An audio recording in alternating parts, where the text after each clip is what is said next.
Je vous invite à vous lever de nouveau pour la lecture de la parole. Je vais lire dans Matthieu au chapitre 24. Matthieu 24. Et cet après-midi, je vais parler un peu de faux prophètes et de séduction. L'Évangile selon Matthieu au chapitre 24 et au verset 23.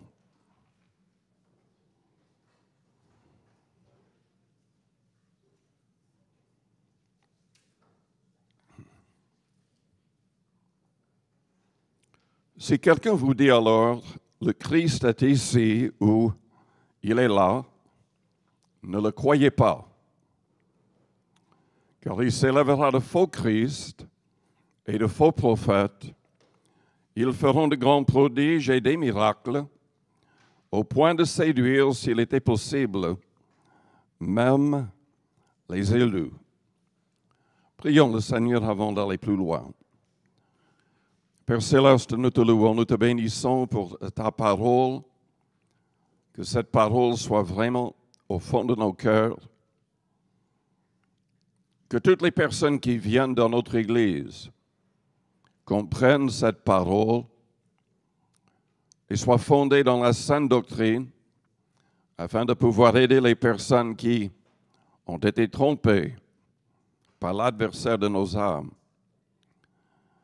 Seigneur, aide chaque personne à pouvoir gagner des âmes et à aider ces âmes à devenir aussi des gagneurs d'âmes. Nous te le demandons, Père, au bon nom de Jésus-Christ. Amen. Vous pouvez vous asseoir.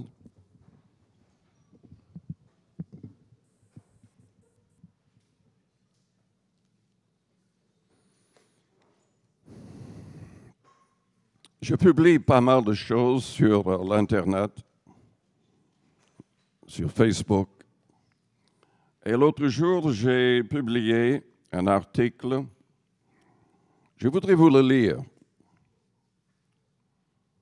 J'ai mis, faites attention à qui vous parlez sur Facebook. Il y a de faux pasteurs, faux prophètes, faux apôtres, etc. Voici un exemple. Kakou Philippe prétend qu'il est le prophète et Jésus dans une autre forme. Selon Hébreux 9 et 10, le vrai Seigneur Jésus-Christ ne reviendra pas avant que ses ennemis ne deviennent son marchepied. Il reviendra du ciel comme il est parti et avec ses anges pour juger. C'est Actes chapitre 1er, de Thessaloniciens au chapitre 1er, qui en parle. Les adeptes du cri de minuit disent que Philippe Kakou est Dieu sur terre et aussi le Saint-Esprit. Mais selon Galates, chapitre 1er, du verset 6 à 9, de Jean 1 au verset 9, nous voyons qu'il n'est qu'un pauvre égaré qui sera damné avec son soi-disant nouvel évangile et baptême. Selon Jude, c'est au chapitre 1er, au verset 3 et 4, de telles personnes sont déjà jugées depuis longtemps. J'ai mis 2 articles contre cet homme. Je ne vais pas lire le 2e article, parce que le 2e article est le témoignage de quelqu'un qui était dans le groupe Cri de minuit. Et il parle en fait, soulignant qu'en fait, il n'y a aucune sainteté parmi les responsables. Il y a des problèmes d'adultère, d'impudicité, de sodomie, de pédophilie, toutes sortes de choses comme cela.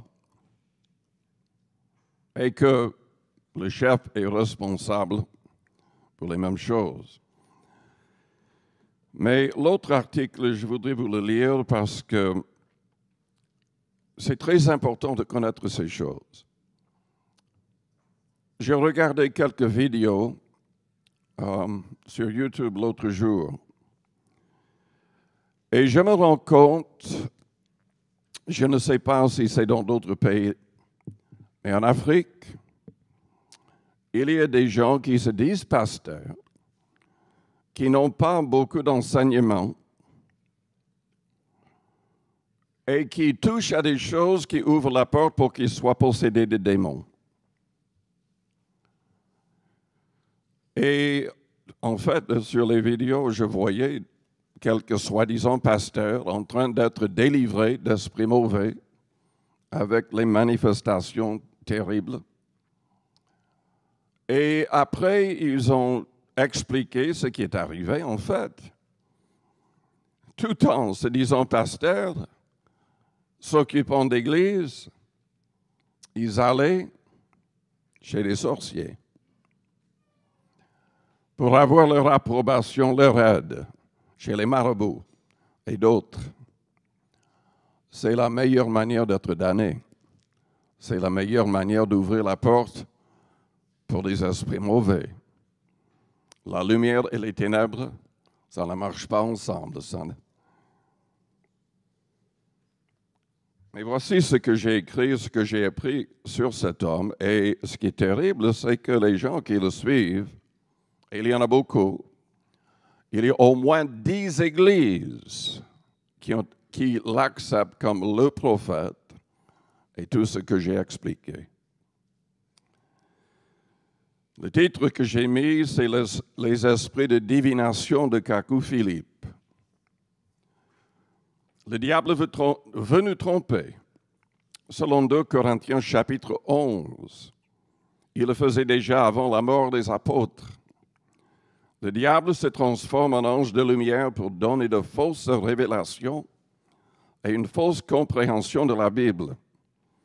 Il a des ministres qui se transforment en ministres de justice, selon ce chapitre. Jésus-Christ avait prédit qu'il y aurait de tels hommes, faux Christ et faux prophètes, après lui, accomplissant de grands miracles et des guérisons, mais se servant de son nom. Au travers de telles personnes, le diable présente un autre Jésus et donne un esprit qui n'est pas le Saint-Esprit, souvent des esprits de divination. Si vous lisez 2 Corinthiens chapitre 11 attentivement, vous verrez que l'apôtre Paul luttait contre tout un groupe de soi-disant apôtres qui venaient dans les églises qu'il avait commencées. Il dit qu'ils enseignaient un autre Jésus et qu'ils donnaient un autre esprit qui n'était pas le Saint-Esprit. Et il va jusqu'à dire que ce sont des ministres du diable et que ces révélations viennent du diable déguisé en ange de lumière. Donc, j'ai continué à écrire en disant, aujourd'hui, nous avons en Afrique un homme par le nom de Philippe Kakou qui, par le moyen de son organisation, le Cri de Minuit, se présente comme le seul vrai prophète de Dieu. Il est même Jésus-Christ dans une autre forme pour ses adeptes et Dieu sur terre. Ils disent que c'est lui qui va juger les vivants et les morts. La Bible nous dit dans Acte 10 au verset 42 que c'est Jésus qui va juger les vivants et les morts.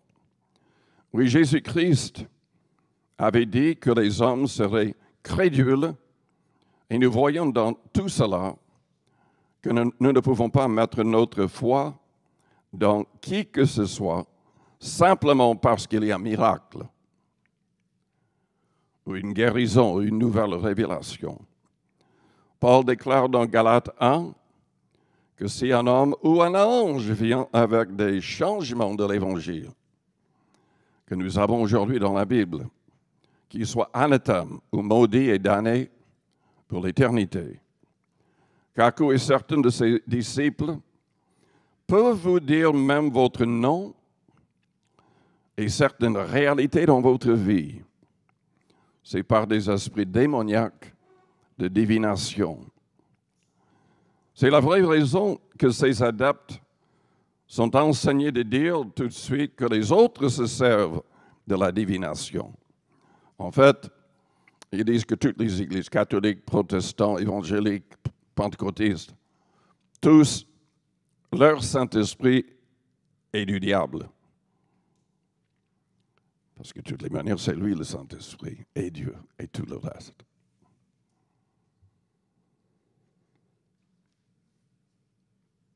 Enfin, donc, il parle, disant que les autres sont en train de se servir de la divination afin de détourner en avance toute attaque potentielle qui pourrait être dirigée contre eux pour la même chose.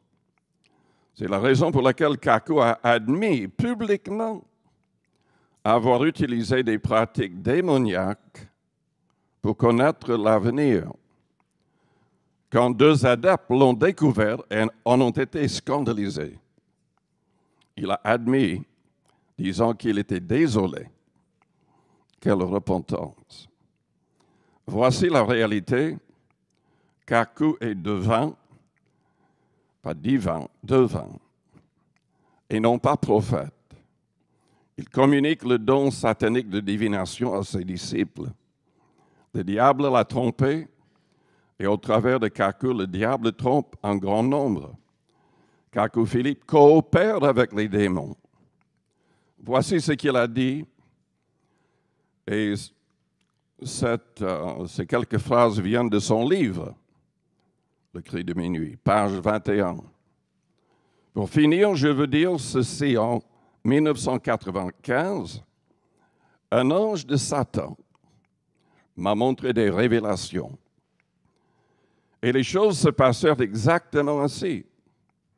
Et je me rappelle que par cette pratique démoniaque, j'avais scandalisé 2 frères à qui j'ai demandé pardon.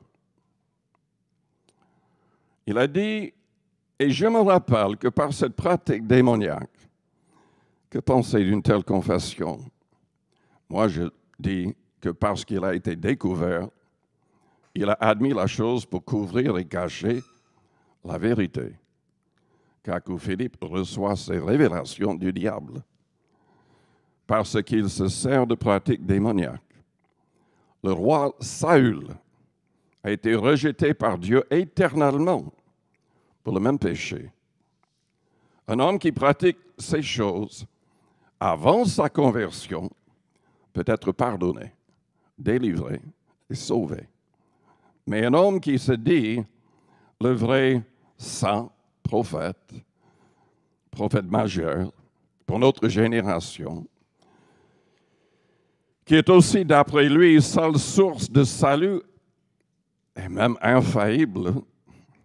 Non, mes amis, un vrai prophète ne pourrait jamais être tenté par une telle chose, car Dieu ne fait rien sans le révéler à ses prophètes. Il y a un verset qui le dit dans l'Ancien Testament. Un vrai prophète reçoit ces révélations de Dieu et ne pourrait pas être tenté par une telle chose. Il n'a pas besoin de contacter un esprit mauvais ou de pratiques démoniaques pour connaître l'avenir, parce qu'un vrai prophète est directement en contact avec Dieu qui lui révèle l'avenir. Et Dieu, je le répète, Dieu ne fait rien sans le dire à ses prophètes. Kaku Philippe n'est pas un prophète de Dieu, mais un manipulateur envoyé par le diable. Ses disciples essaient de cacher son abomination en disant que le diable a montré des choses à Jésus aussi. Mais Jésus n'a jamais suivi le diable. Il n'a jamais péché. Kaku prétend être sans péché, mais il s'est servi consciemment de pratiques démoniaques pour connaître l'avenir. Ce qui est bizarre, Kaku dit que son message a pour mission de porter les élus loin des esprits de divination, c'est-à-dire les gens qui sont dans les églises. Or, il est lui-même devin. Je sais que ses disciples diront que Dieu l'a délivré des révélations venant du diable. et que maintenant c'est le grand Dieu lui-même qui lui parle, mais qui est fou. Un tel homme est toujours possédé du diable. Oui, Jésus a refusé quand il a été tenté par le diable. Kaku a coopéré consciemment avec les démons. Il a besoin de repentance et de délivrance si cela est possible d'un tel homme. En tout cas, on ne peut pas être délivré en demandant simplement pardon aux gens qui ont découvert la pratique démoniaque. Saül a été rejeté éternellement pour le même péché que Kaku a commis et commet peut-être toujours chercher, c'est-à-dire chercher à connaître l'avenir par des pratiques démoniaques. En tout cas, ce qui est le plus grave avec cet homme, et il y a beaucoup d'autres qui sont pareils, et même l'Église catholique est coupable de ceci. Selon 2 Jean, chapitre 1er, la Bible dit à partir du verset 8, « Prenez garde à vous-même, afin que vous ne perdiez pas le fruit de votre travail, mais que vous receviez une pleine récompense. Quiconque va plus loin et ne demeure pas dans la doctrine du Christ n'a point Dieu. Celui qui demeure dans cette doctrine a le Père et le Fils. Si quelqu'un vient à vous et n'apporte pas cette doctrine, ne le recevez pas dans votre maison et ne lui dites pas salut, car celui qui lui dit salut participe à ses mauvaises œuvres. » Ce que vous devrez savoir à l'égard de cet homme, il prétend avoir un nouvel évangile et même un nouveau baptême. Quiconque va plus loin et ne demeure pas dans la doctrine du Christ n'a point Dieu. C'est un verset que j'utilise avec les musulmans. Il n'y a pas et il n'y aura jamais de nouveau message. Le message du Christ, l'Évangile, est éternel. Jésus est la seule personne qui peut sauver les hommes. Son nom est au-dessus de tout autre nom. Il n'y a aucun salut dans aucune autre religion, dans aucun autre homme. Et quand on joue avec cette parole, quand on ose retrancher quelque chose de cette parole ou ajouter quelque chose à cette parole, la personne sera damnée. Mais revenons à ce que j'ai dit au début. Notre texte. Jésus a dit, si quelqu'un vous dit alors, le Christ est ici, ou il est là, ne le croyez pas. Quelqu'un se disant le Christ, Jésus dans une autre forme, quelqu'un qui croit ce que la Bible dit, devrait fuir un tel homme tout de suite.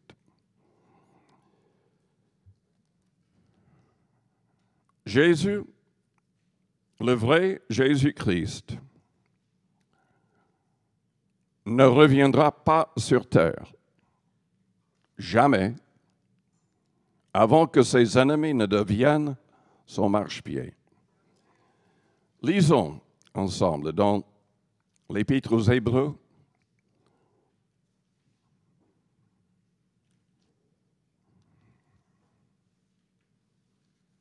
Hébreux 9,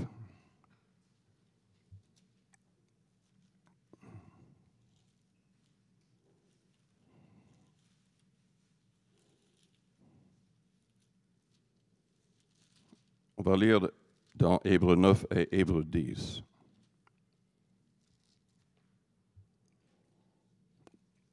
Au chapitre 9, au verset 27, nous lisons « Il est réservé aux hommes de mourir une seule fois, après quoi vient le jugement.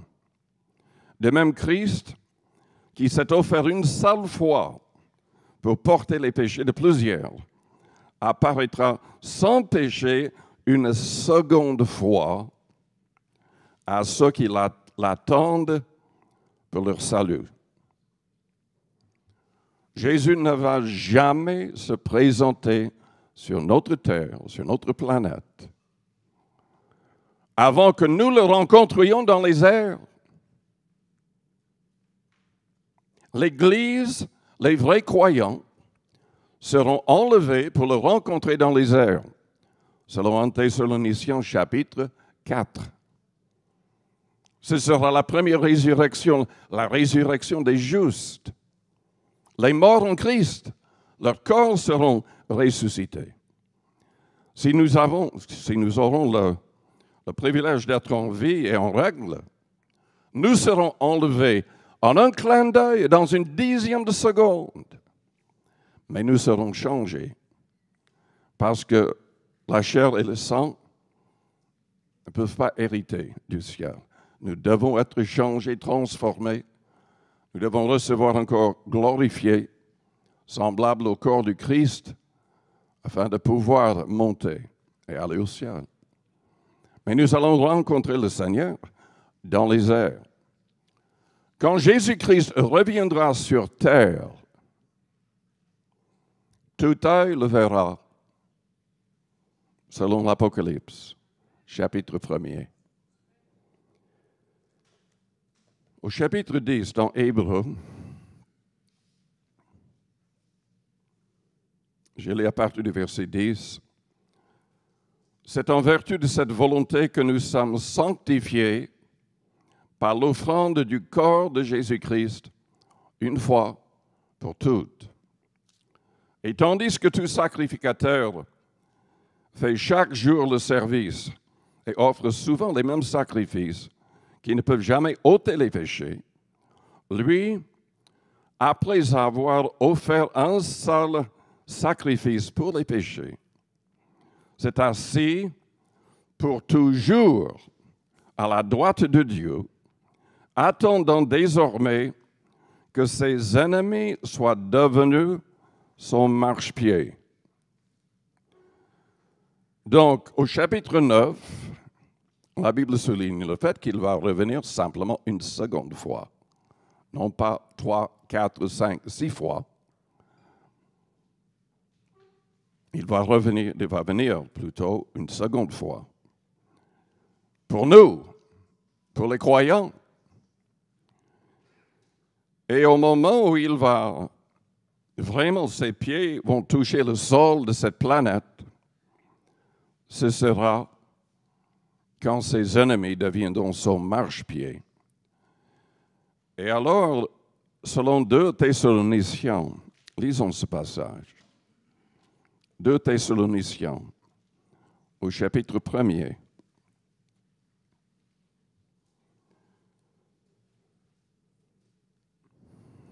Ce chapitre parle de la persécution. À cette époque, les chrétiens donnaient leur vie presque tous les jours. Il y avait des morts. Il y avait des choses terribles.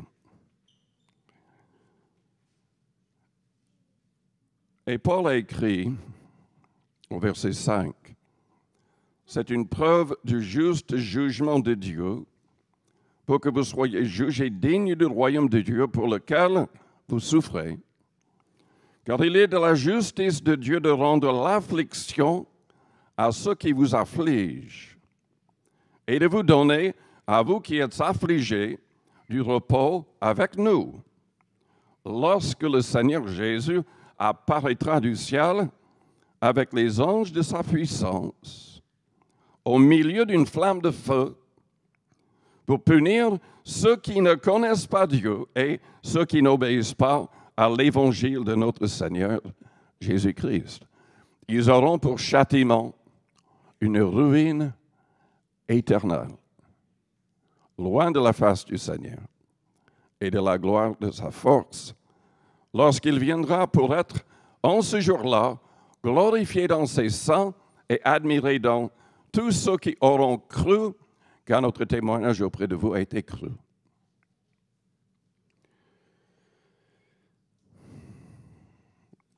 C'est très clair. Toute personne se disant Christ, Jésus, roi, comme lui, sont des faux. Tout prophète, toute personne se disant prophète, avec un nouveau message, nouveau baptême, ou avec quoi que ce soit qui quitte les limites du Nouveau Testament, est un faux. Ce qui est terrible, c'est que Jésus a dit que beaucoup seraient séduits par ces hommes à cause de miracles, à cause de révélations venant de Satan. Et il y aura, selon l'Apocalypse, vraiment la fin, un faux Christ, un faux prophète, qui seront tellement forts qu'ils pourront même faire descendre le feu du ciel sur terre. Et la Bible dit que toutes les nations, sans exception, vont l'accepter. Et la vaste majorité des hommes vont l'adorer. Mais ils seront damnés pour cette erreur. Il n'y aura que les gens auront leur nom écrit dans le livre de vie, qui seront sauvés parce qu'ils sont restés fidèles à la sainte doctrine, gardant leur foi dans le vrai Jésus du Nouveau Testament.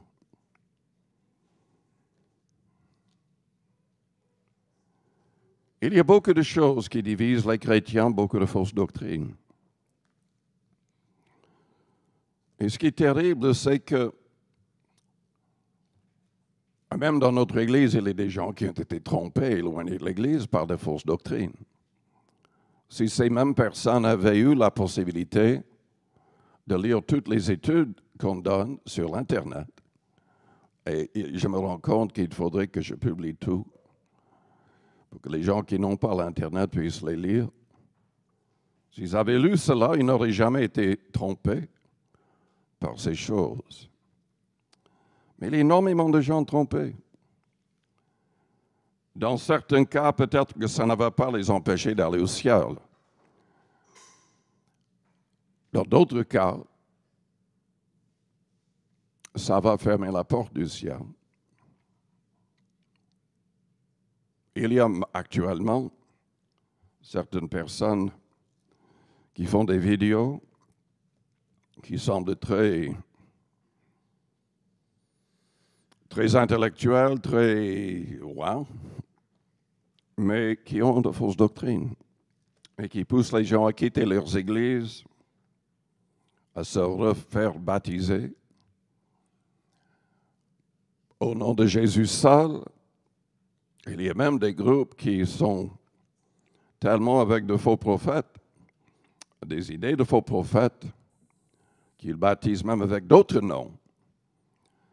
Parce qu'en fait, cet homme que j'ai mentionné, Kakou Philippe, il était dans l'église de cette secte de William Branham. C'est un homme qui est mort depuis longtemps. Mais il croyait que lui, il était aussi Dieu sur terre, Jésus dans une autre forme, et le Saint-Esprit. Et il y a des branhamistes qui baptisent les gens au nom de William Branham. Et il y a des milliers qui écoutent ces messages parce que tous ces messages ont été enregistrés. Et il y a littéralement des millions de gens en Afrique qui écoutent et suivent son enseignement. Maintenant, en fait, cet homme, il dit beaucoup de bonnes choses. Mais vers la fin, c'est n'importe quoi. Et lui, il devient Dieu. Lui-même donnait de vraies prophéties au début de son ministère. Il était trinitaire, croyait au Père, Fils et Saint-Esprit. Il s'est laissé embobiner par les Jésus seul. À partir de là, ce que je remarque dans l'histoire de cet homme, et quand j'examine ses prophéties, je constate qu'avant de devenir Jésus seul, il avait prophétisé des choses vraies. Mais depuis, après cette date, toutes ces prophéties sont fausses. Pour donner un exemple, il avait prophétisé que Los Angeles, la ville, serait sous l'eau avant que son fils ne soit âgé. Je ne sais même pas si son fils est en vie maintenant. Et je sais qu'il aurait plus de 80 ans. Donc la prophétie est fausse. Il avait dit que Jésus reviendrait avant l'année 77. Il n'est pas venu. Il y a toute une liste de prophéties. Toutes les prophéties sont fausses. Mais il s'est laissé tromper même par cette fausse doctrine de Jésus seul. Je ne sais pas, je ne crois pas, j'espère en tout cas que les gens qui sont dans cette doctrine ne vont pas passer à côté de la vie éternelle. Parce qu'ils le font de bon cœur et ils croient. Et je comprends comment ils peuvent être trompés. Parce que la Bible n'est pas très claire à l'égard de ces choses.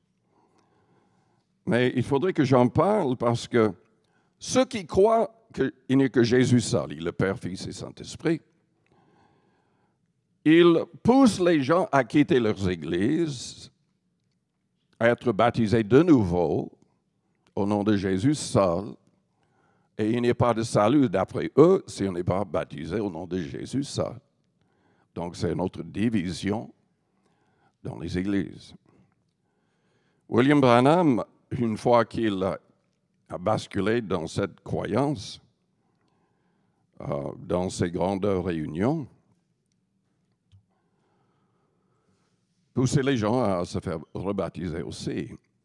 Mais dans ses propos, il a prouvé qu'il était un faux prophète. Parce qu'il a dit un jour, si vous pouvez me montrer un seul document dans l'histoire où l'Église a baptisé au nom du Père, du Fils et du Saint-Esprit, avant le concile en 325, parce que beaucoup de gens croient que l'Église catholique a falsifié les choses avec ce concile-là. Si vous pouvez me montrer un seul document, je mettrai un pancarte sur mon dos, faux prophète. Le problème, c'est qu'il y a toute une liste de documents prouvant que l'Église baptisait au nom du Père, du Fils et du Saint-Esprit avant l'an 325. Il y avait la didaché qui signifie enseignement en grec, qui est écrit entre 70 et l'an 100, que toutes les églises acceptaient comme l'enseignement des 12 apôtres, à tel point que c'était lu avec les épîtres dans toutes les églises. Et dans ce document, ils enseignent le fait de baptiser au nom du Père, du Fils et du Saint-Esprit. C'est le concile de Nicée en 325.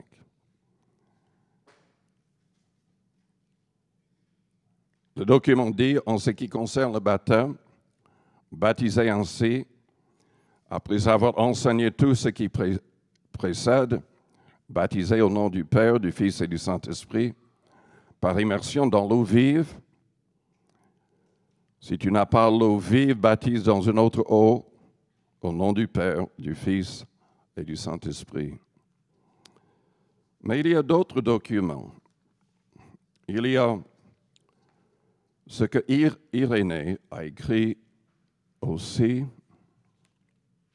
Même avant, il y avait un document par Justin Martyr, écrit entre l'an 100 et 163. Il a écrit, on les amène, les chrétiens, dans un lieu où il y a de l'eau et ils reçoivent de nous le baptême au nom du Père, Seigneur de l'univers, et de notre Sauveur Jésus-Christ et du Saint-Esprit. Irénée, comme je l'ai dit ce matin, était disciple de Polycarpe, qui était un martyr brûlé vif. Il était le disciple de l'apôtre Jean. Et lui, il a écrit deux choses très, très importantes. La démonstration de la prédication apostolique et un autre document très long intitulé « Contre les hérésies ». Lui, il a écrit « Nous avons reçu le baptême pour la rémission des péchés au nom de Dieu le Père et au nom de Jésus-Christ, le Fils incarné, mort et ressuscité, et dans l'Esprit Saint de Dieu. »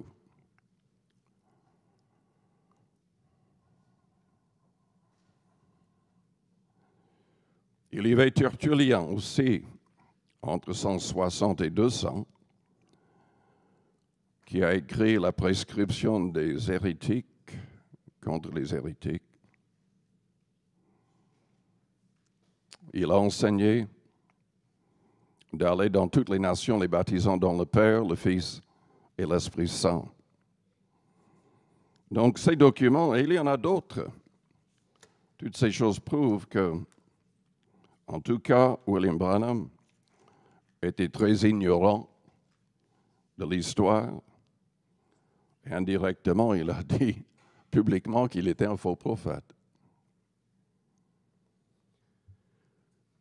Mais c'est compréhensible que les gens se trompent. Jésus a dit dans Matthieu 28 au verset 19 de baptiser au nom du Père, du Fils et du Saint-Esprit. Mais quand on lit dans les Actes des Apôtres, Pierre a dit dans Acte 2, « Repentez-vous et que chacun de vous soit baptisé au nom de Jésus-Christ. » Et les deux autres endroits dans les Actes, il ne parle pas de Jésus-Christ, il dit Seigneur, ou enfin au chapitre 19,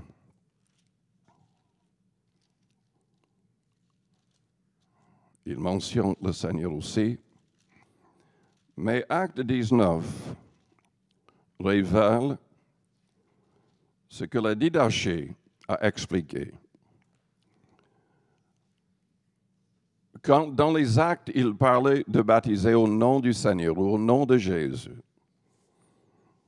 c'était l'idée qu'il baptisait selon l'autorité de Jésus.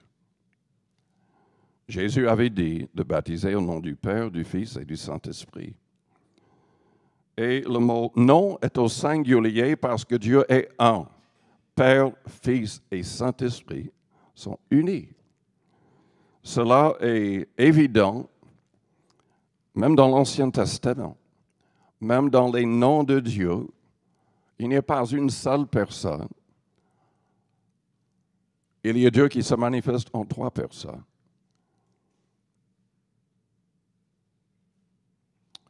Elohim est le mot qui est traduit par Dieu dans nos Bibles.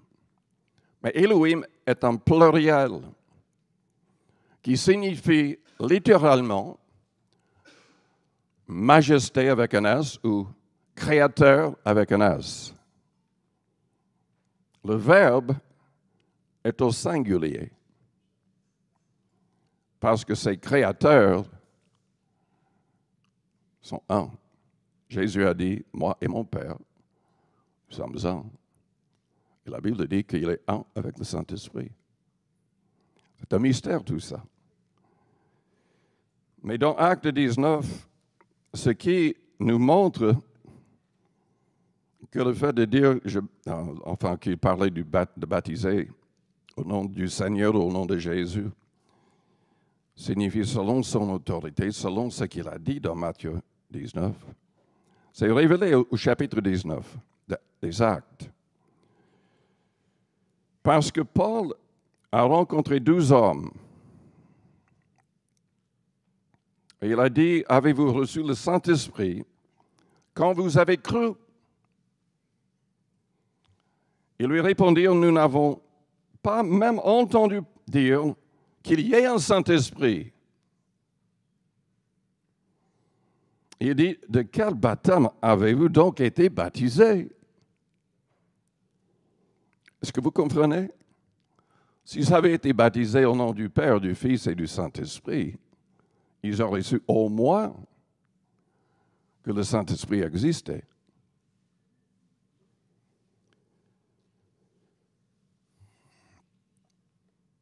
En fait, ils ne savaient pas parce qu'ils avaient été baptisés par Jean. C'était le baptême de la repentance. Avant que Jésus donne l'ordre de baptiser au nom du Père, du Fils et du Saint-Esprit. Ce qui cause le problème, c'est ces expressions dans les actes qu'ils étaient baptisés au nom du Seigneur ou au nom de Jésus-Christ, qui signifie rien d'autre selon la Didaché que selon son autorité. Tous les documents anciens prouvent qu'il mentionnait le Père, le Fils et le Saint-Esprit. Mais nous avons aujourd'hui énormément de groupes qui poussent les gens à quitter leurs églises, à se faire baptiser de nouveau. Ainsi.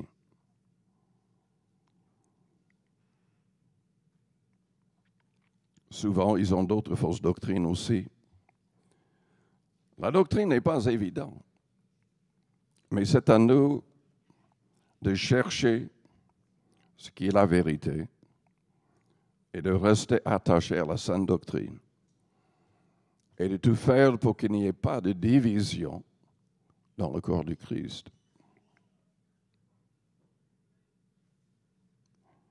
Ce qui est indispensable dans tous les cas, c'est de recevoir l'Esprit de Christ en nous. Et il doit témoigner à notre esprit que nous sommes véritablement enfants de Dieu. Et notre relation doit être tellement réelle et profonde que nous soyons véritablement guidés par son esprit. Jésus a dit, « Mes brebis connaissent ma voix et elles me suivent. » Je vous demande, est-ce que vous connaissez sa voix? Est-ce que vous êtes vraiment en train de le suivre?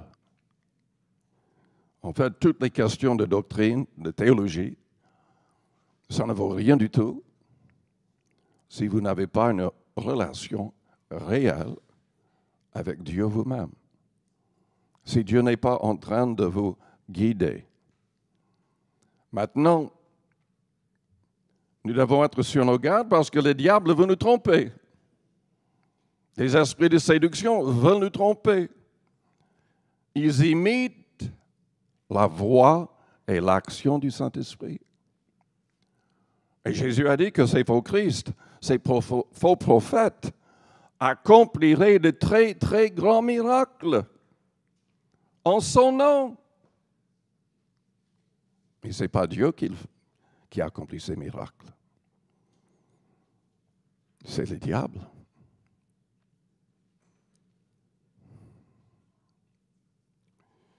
Nous devons vraiment nous attacher à ce que les apôtres ont écrit, à ce que Jésus a dit. Nous devons recevoir réellement son esprit et marcher selon son esprit. Si nous marchons selon l'esprit, nous serons libérés du pouvoir du péché. Nous serons dans la joie. Nous serons justes, nous serons en paix et nous serons dans la joie, selon Romains chapitre 14. Je vous invite à vous lever. Fermons nos yeux, courbons nos fronts. Je vous demande d'examiner votre cœur, votre vie.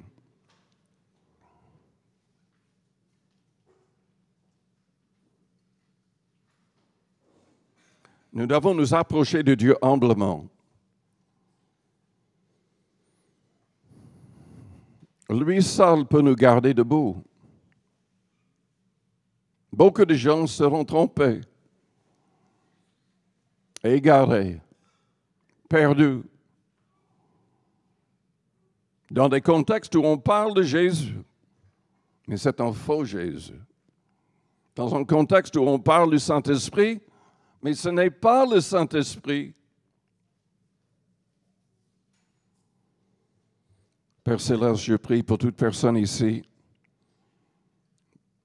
pour tous les gens dans l'Église, pour ceux qui ne sont pas là. Garde-nous, Garde-nous de toute fausse doctrine. Préserve-nous et donne à chaque personne la sagesse de pouvoir aider les autres à voir clair. Fais de nous de vrais disciples, de gagneurs d'âme.